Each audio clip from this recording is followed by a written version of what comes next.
বান্দাকে জান্নাতে বানাতে পারলাম না।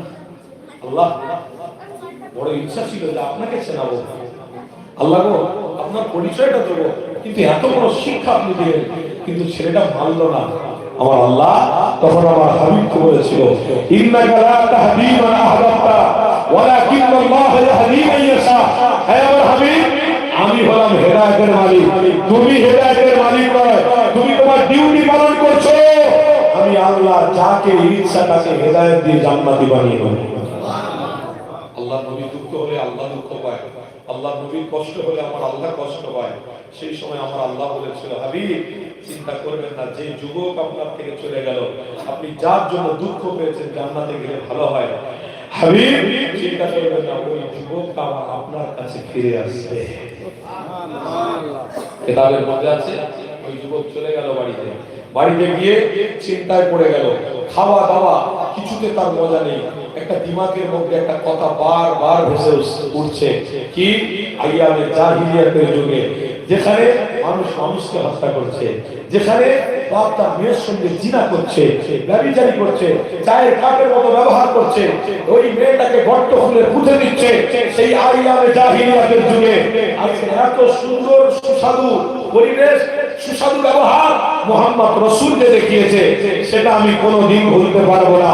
তার পিতাকে, মাতাকে, ভাইকে, চাচাকে, পুরো ফ্যামিলিকে বললো, কিতাবের মধ্যে আছে পুরো ফ্যামিলি আল্লাহর নবীর দরবারে এসে হাজির হয়ে গেল। জোরে বলুন সুবহানাল্লাহ। আল্লাহ নবী ওই যুবককে দেখে বললেন, এই যুবক, আজকে তো তোমাকে ক্ষমা করে দিয়েছিলাম, আজকে তুমি কি করতে এসেছো?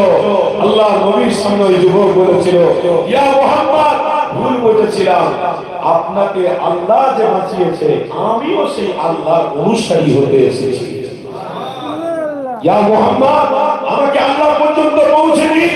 আল্লাহ নবী তার পাক হাতটাকে বাড়িয়ে ওই যুবকের হাতের সঙ্গে হাত লাগিয়ে, আশহাদু আল্লা ইলাহা ইল্লাল্লাহু ওয়াহদাহু লা শারীকা লা ওয়া আশহাদু আন্না মুহাম্মাদান আবদুহু ওয়া রাসূলুহু, ঈমানের কালেমা পড়িয়ে মুসলমান করিয়ে নিলেন। জোরে বলুন। আজকে যারা কোরআনের বিরুদ্ধে কথা বলছে, সেটা আমাদের পাপের জন্য বলছে, আমাদের দোষের জন্য বলছে। যদি আমরা মুসলমান ঘরে জন্মগ্রহণ করে থাকতাম, সত্যি যদি মুসলমানের ছেলে হতাম, ওই শক্তিটা ও পেত না। কেন?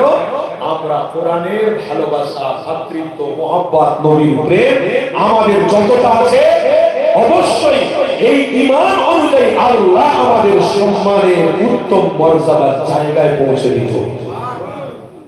আজকে সেই মর্যাদা আমরা রক্ষা করতে পারিনি বলে অন্যদের দিয়ে আক্রমণ করা হচ্ছে।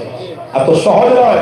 তাই আপনাদের আজ থেকে বলবো, যতদিন বাঁচবো ততদিন কোরআন, ততদিন নামাজ, ততদিন রোজা, হজ, যাকাত, নবী পাকের দেখানো পথ অনুসরণ করে জীবন কাটাবো। বলুন ইনশাআল্লাহ।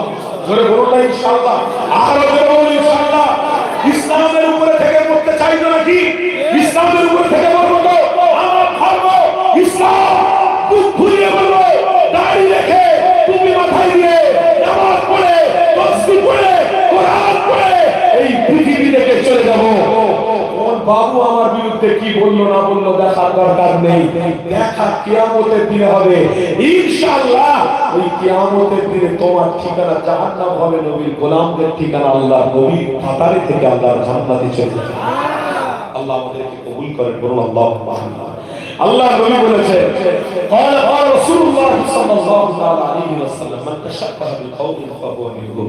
যদি আমাকে ভালোবাসার সাথে, মহব্বতের সাথে তোমরা মানো, আমি কাল কিয়ামতের দিনে একটা কাতারের সামনে দাঁড়াবো, লিডারশিপ দেবো।